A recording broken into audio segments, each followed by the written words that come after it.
You are about to see the most incredible doll ever invented. Her name is Poppy, and she is the first truly intelligent doll in the world. A little girl can talk to her. Poppy gives her answers. She is the first doll actually able to have a conversation with a child. Hard to believe? Just watch. Poppy playtime! Poppy's as lovable as a real girl, and she talks like one, too. Hi, my name is Poppy. I love you. Can you help me polish my shoes? Why, of course, Poppy. Just like a real girl, Poppy always wants to look her best. Perfect. Thank you. Her hair is sturdy and won't come out when you brush it, and smells just like a poppy flower. Is there anything else you'd like to say, Poppy? I'm a real girl. Just like you. What's the time? Playtime! And if you've ever wanted to see how all of the nation's favorite toys were created, Playtime Co. is now offering factory tours at just $2.99 a person. An entire hour in the most magical toy factory on Earth. What are you waiting for? Come visit the factory. We can't...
Hi, my name is Leif Pierre, and I'm the head of innovation here at the Playtime Co. Toy Factory. If you're seeing this, then you're trespassing. Yeah, we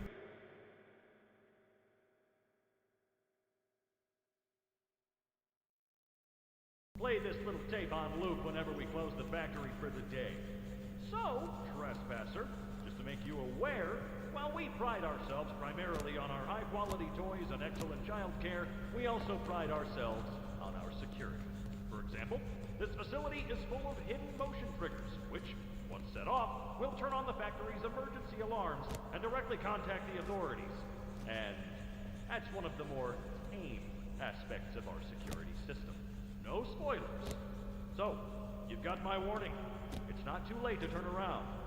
I just hope that you're certain whatever you're doing is worth it.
Attention, Experiment 1006, the prototype.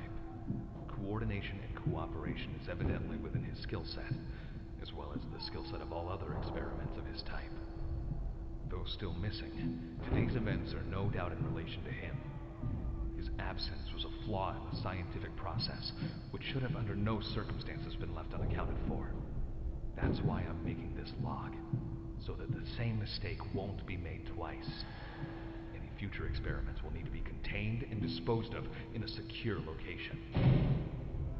I'm not worried about myself. One breakthrough and I'll be back. We must forge onwards in the name of science, whether those who are beneath us understand it or not. End of...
You opened my case.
Так, всё.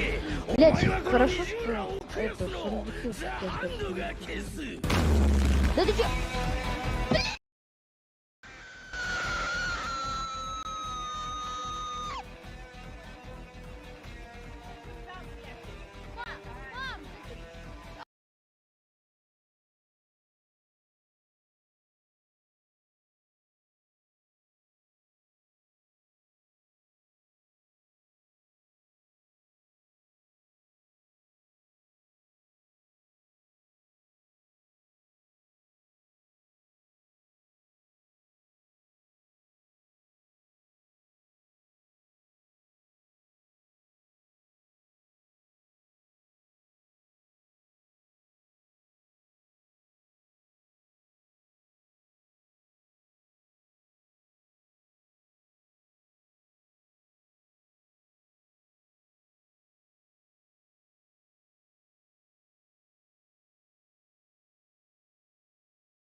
Hello everybody, my name is Budleyneck, and today we'll be taking a look at Requiem. This Minecraft mod completely overhauls the experience of dying in Minecraft, replacing the boring death screen with demons, spirits, and possessions. Put simply, and no matter how crazy it sounds, this Minecraft mod makes dying fun.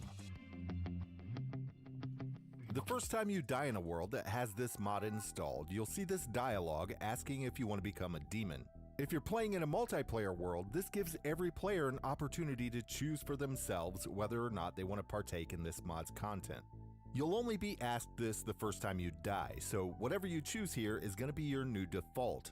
Unless you craft an Opus Daemonium, which is an item that you can use to change this choice, and we'll go over that in a little bit. As a demon, in most cases when you die, your demon soul spills from its host and you enter a soul state. While in soul form, you have creative flight, you can fit through holes 1 block high, and you can even slowly phase through blocks if you need to. But you can't interact with the world. In this state, all you can do is fly around in search of a new host to possess. You can only possess mobs that have no soul, so this means you can't possess mobs like animals and villagers. Once you find a suitable host, all you have to do is click to possess it. And this is your new form until you die again. There are some special death scenarios that won't cause you to enter the soul state. For instance, being killed by a zombie as a human will turn you into a zombie, and dying in lava while in the nether will turn you into a wither skeleton, just to name a couple. While possessing mobs, you have their strengths and their weaknesses. For example, while possessing a stray, you shoot slowness arrows and you have skeletal efficiency, which means you have a chance to not consume any arrows, but you'll burn if you're exposed to sunlight. And while iron golems have a ton of health and do a ton of damage, they have no inventory. In general, possessed mobs are slower than human players, they don't have hunger and don't naturally regenerate health. And you'll lose the ability to do area damage with swords. Depending on the undead that you possess, you can also use items differently than you would be able to if you were human. As a zombie, you can eat raw meat to regenerate health, drowned can eat raw fish to regenerate health, and skeletons can repair their bones with new ones. Skeletons can also drink milk for extra bone resistance. If you die too often as a demon, you'll get a new status effect called attrition. While under this effect, you'll have reduced health, so you should avoid dying too often, no matter how fun it is. If you get tired of playing as mobs, or you just want to get out in the sun a little, you can become a human again by curing yourself the same way you cure a zombified villager. You have to be in a humanoid undead form, give yourself the weakness effect, and eat a golden apple. After a while, you'll be transformed back into your human form. You are still a demon though, so when you die, you'll have to find another host. If you want to stay a human even after death, you need to craft yourself an opus daemonium. There are 4 variants of this book that allow you to navigate through the mod's different death states whenever you want. The neutral variant is the base version and can be converted into the others by writing specific phrases in the book and signing it, which cost 5 XP levels. The phrase ad vitam mortal will create the cure variant. This will destroy your demon and deactivate the mod's death mechanics, reverting you back to regular Minecraft respawning. The phrase ad vitam aeternum will create the curse variant that can be used to wake your demon and will activate the game's death mechanics.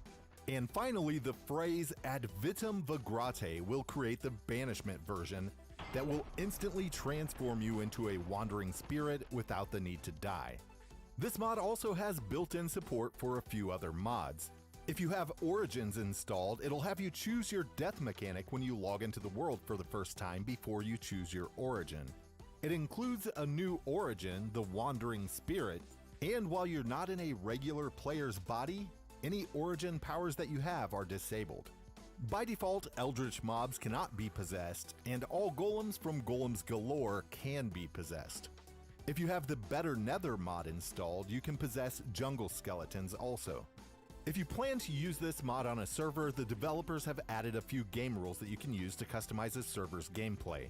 You can choose whether or not it'll show the name of a possessor above the head of possessed entities. You can disable the villager cure mechanic, and you can set the starting mechanic type to force all players to either be a demon or a normal player at the beginning of the game. On top of all this, they've even made it easy to customize the game even further using data packs. This mod is most definitely a top shelf mod. It's unique, fun, and every feature is well thought out and polished to perfection.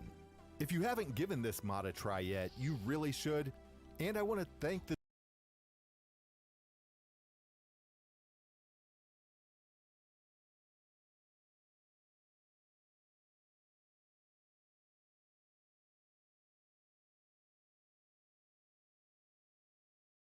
Hey guys, welcome back to another video. Today I'll be showing you some Minecraft mod combinations that work absolutely perfectly together. What I'll do for each of these is take 2 or 3 mods, and on occasion a shader or resource pack, and combine them to get an even better result. And first I'll show you one of the mods in that combination in particular on its own, then I'll add the second one so you can see how they behave together. Each of these mods is currently available for the newest version of Minecraft, so as of now you should be able to use any of these. If you're interested in downloading them, you can find them all in the description below. And anyways, let's go ahead and get into the video. Alright, for our first combination, we're going to be improving spiders in Minecraft. In my opinion, spiders definitely have some missing potential in vanilla Minecraft, and you'll probably agree with me after you see these mods. And the first one we'll be installing is Spiders 2.0. And this mod will allow spiders to crawl just about anywhere. They can crawl on walls, crawl upside down, anything they need to do in order to reach you. Plus, they're a little bit faster, and overall it makes them far more dangerous and a lot more exciting to fight against. And in addition to the Spiders 2.0 mod, we're going to add the Scary Spider Resource Pack. And what this resource pack does is make spiders a little bit bigger and gives them actual joints. And truly, the difference between the vanilla model and this one can be quite shocking. When you see this thing coming after you, you'll probably feel actual fear. And if you're playing 1.12, you could even use the Mobens mod instead of this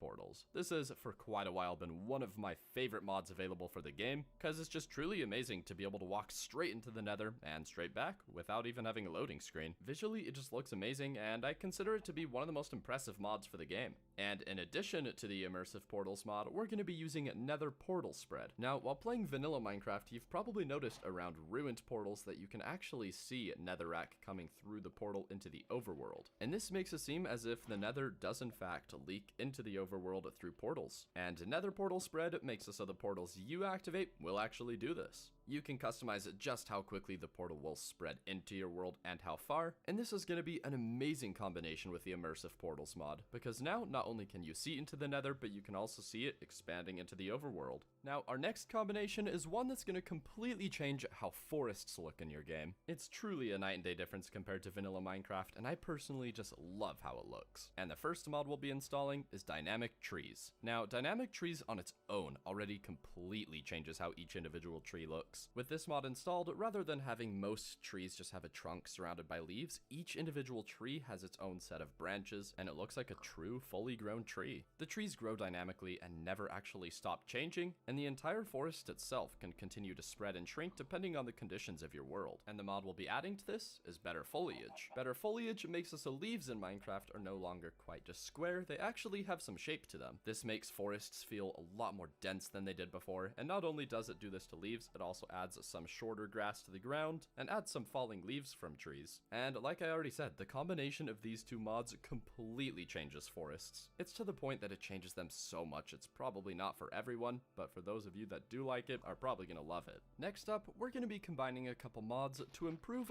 third-person view in Minecraft. And in my opinion, the third-person view in the vanilla game is quite lacking. It's honestly just not very good whatsoever. I could personally never see actually playing with it because first person is just far superior in this game, and I think these two mods do a pretty good job of changing that. And the first one we'll be installing is simply titled Better Third Person. And what this mod does is allows you to actually walk in a full 360 motion when you're in third person mode. No longer are you stuck just staring at the back of your character. When you walk backwards, you'll sprint towards the camera. This gives you far more movement flexibility when using third person and is just superior in essentially every way possible. I mean, it makes playing in third person mode actually enjoyable. And in addition to this mod, we're going to be installing Shoulder Surfing Reloaded. This mod is going to allow you to completely customize the camera part of third person. With this mod installed, not only can you play looking over your right or left shoulder, you can also change how high the camera is, along with how far away it is from you. So now you can get the camera into the exact position that you'd like to play in. And combining the Better Third Person mod and Shoulder Surfing Reloaded, you can truly customize third person to be exactly how you would like it. Now, for our next combination, we're going to be improving the ambience of the Nether. And I actually already think the Nether since the 1.16 update is absolutely amazing, but this is just going to make it a bit better. We'll be making improvements to both the visuals and the audio. And to start this one off, we'll be installing sound filters. And what this will do is make it so whenever you're in the Nether, you'll hear echo everywhere. And this makes the already awesome ambience in the Nether just that much better. It really just makes it feel like this big, open, scary place. You'll hear ghasts in the distance echoing, making their terrifying sounds. Everything's just a lot more intimidating. And in addition to this, I've installed the Kappa shader. And obviously, because it's a shader, it's going to completely change the visuals of the Nether. But the Kappa shader does something I haven't really seen another shader do. It adds this really crazy looking fire effect to the air. It makes it look like you're going to burn just walking around out there. And the combination of these two mods makes the Nether truly feel like a horrible, awful place you would never want to go. It's awesome. Next up, I'll be combining a couple mods, which will give you a new way to get a bunch of new tools for you to use, and a good way to show them off and keep them with you. And that first mod is the one and only Tinker's Construct. This is probably the most popular tool customization mod ever created for the game, and it truly allows you to create an absurd amount of variations for swords, pickaxes, axes, really anything you'd need to use. No longer are you stuck just using, say, diamond tools. You can use whatever you'd like, really. And naturally, when you have this mod installed, you're gonna have a lot of equipment on you, and you're gonna need somewhere to put all of it. And what better place to put all of that equipment than on yourself? And in order to do that, we're gonna install the Tool Belt mod. With the Tool Belt mod, you can craft as you would expect a tool belt, which you can add up to 9 items to after upgrading. 2 of the items you insert into the tool belt will be displayed on your waist, so you can proudly show off those beautiful Tinker's Construct weapons. And plus, as I mentioned before, you can carry up to 9 of those tools with you, so you can have one ready for really any situation possible. It's a great combination of mods because with Tinker's Construct, you're going to create a lot of different tools, and with the Tool Belt mod, well, you can carry all of them with you. Next, we'll be taking a look at a combination that'll make exploring caves quite a bit more difficult and a whole lot more terrifying. First, we'll be installing realistic torches. And what this mod does is makes it so whenever you place a torch, it only lasts for a certain amount of time. By default, the time a torch will last is 1 hour, but you can actually configure this to be as low as 1 minute. So now you're gonna have to manage your torches and make sure they don't go out on you while you're exploring, because that's gonna make it a lot more difficult to find your way back home. And what could we do to make this far more terrible? Well, all you have to do is simply install the Total Darkness mod. This mod sets the minimum darkness level all the way to 0. So in other words, it can get pitch black. In vanilla Minecraft, you can at least somewhat see where you are even without a torch, but when you have this mod installed, there's absolutely 0 chance. So when the torches start going out on you, it's gonna get very scary very quickly. This mod combination is gonna add a new layer of difficulty to exploring caves, and essentially change that entire experience from being quite boring to very nerve-wracking. Now, this next combination on the list is probably the most basic, but for those of you that have had issues with slabs slabs in the past are probably gonna love it. You probably know that slabs can sometimes be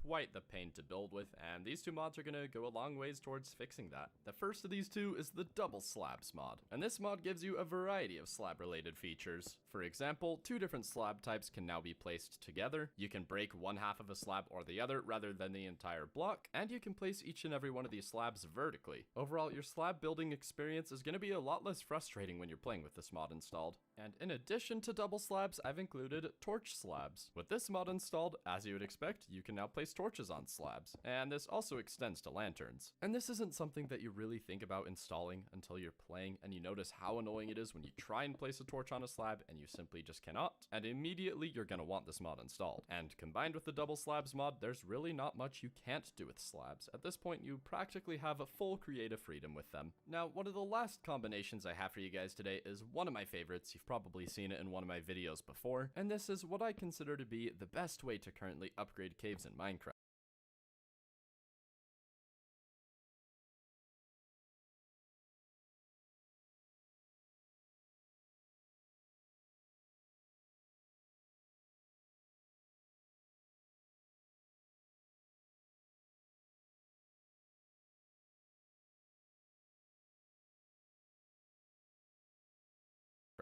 Vanilla Minecraft caves are honestly quite boring to explore, and the 1.17 update just can't arrive quick enough, so in the meantime, we're gonna upgrade it with these mods. And the first mod we'll be installing is Young's Better Caves. This is, at this point, the best cave generation mod available in terms of just making the cave shape actually interesting. It doesn't add any new blocks or anything like that, that's what the next mod will be for, but it does add a massive amount of variety to the way caves can generate. You'll come across tiny crevices, giant caverns, underwater caves, and much more, and honestly, just one of these features would be more than vanilla caves. And next, we'll be combining the Cork mod, and Cork is easily one of the best mods out there, and it has an absurd amount of awesome features. I would totally recommend playing with it, but one of those amazing features is making caves far better. It adds stalagmites and stalactites to the game, a bunch of new stone types, several different cave biomes, and unique rare areas to explore. You'll find that when you have this mod installed, you'll actually want to spend a lot of time in caves. And the third and final part to this combination is dynamic surroundings. This mod, like Cork, has a lot of features, but there's a few that I'm going to be focusing on in particular. First, it adds reverb to caves, and in my opinion, it's the best reverb that you can get from a mod. And second, you'll actually be able to hear water rushing. And this doesn't sound like it'd be a big deal, but when you are in game, you will notice right away when you hear it, and it sounds amazing, and honestly, you'll wonder why it's not in vanilla Minecraft. And there's quite a few other visual and audio changes you'll probably notice from dynamic surroundings, and the combination of these three mods will completely upgrade caves to the point that waiting for the 1.17 update won't be quite as terrible. Now finally, for the last combination I have for you guys today, we're going to be making a complete drastic change that looks really nice to the world generation. And the first mod we'll be using is Biomes of Plenty. It's the most popular terrain generation mod available, and I still think it's easily one of the best, considering it adds over 50 new biomes to the game that are each a ton of fun to explore. And the mod we're going to be combining it with is Terraforged. In my opinion, Terraforged is the best realistic terrain generation available for Minecraft, and when you combine it with Biomes of Plenty, it's